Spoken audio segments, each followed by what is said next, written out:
All right, we've talked about our first privacy protection with appropriation, so let's take a look at the second one, which is intrusion upon seclusion. So really, this is a little bit more of what we think of when we think of privacy, this idea of an invasion of our privacy, and it's focusing on how the information was collected, less so how it was reported. And it's hinging on this idea of what's reasonable.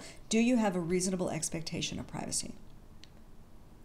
So what are some areas where we do have a reasonable expectation of privacy? Well, being eavesdropped upon in a private space, we believe we're protected, and we should be. Hidden recordings, now there's state law that actually dictates that. We're going to go through that in class, but it's important to know that there are two-party recording states that require both parties to know they're being recorded, one-party recording states which require that one person in the conversation knows they're being recorded, and that if no one in the conversation knows they're being reported, now you're starting to get into wiretapping standards.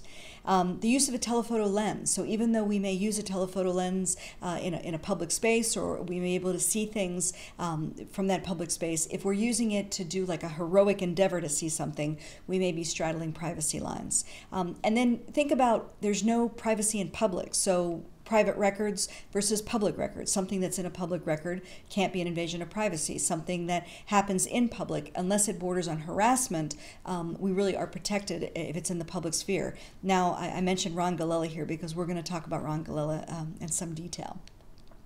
But let's look at some of the cases that have helped shape what we're talking about. This first case here, which is Simtel Communication versus NBC. We had a couple of Dateline reporters who were investigating the sale of 1-800 numbers. They set up a lunch. They end up recording the lunch in order to broadcast on Dateline. And what the court decided, the California Appellate Court, they dismissed invasion of privacy claims, saying that they were having lunch in a public space and there really wasn't an expectation of privacy, or there couldn't be a reasonable one.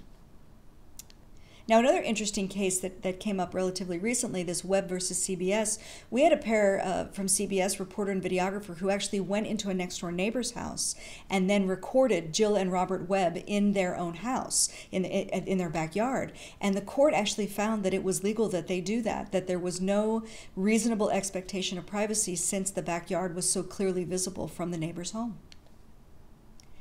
Now, we do have the situation where we, as reporters, may get information that's been obtained by others. So others may have violated privacy, and then we get this information. Are we liable when we run, either broadcast or publish that?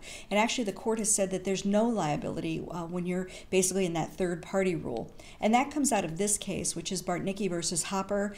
We had the case of an audio recording of a cell phone conversation that was recorded illegally, but then it was given to a radio station. And when the radio station aired it, it was actually protected under this third-party rule that newspapers or broadcast stations or web operators cannot be sued for publishing or broadcasting material obtained via, even though the material may have been obtained illegally, if they got it through legal measure, then they're protected.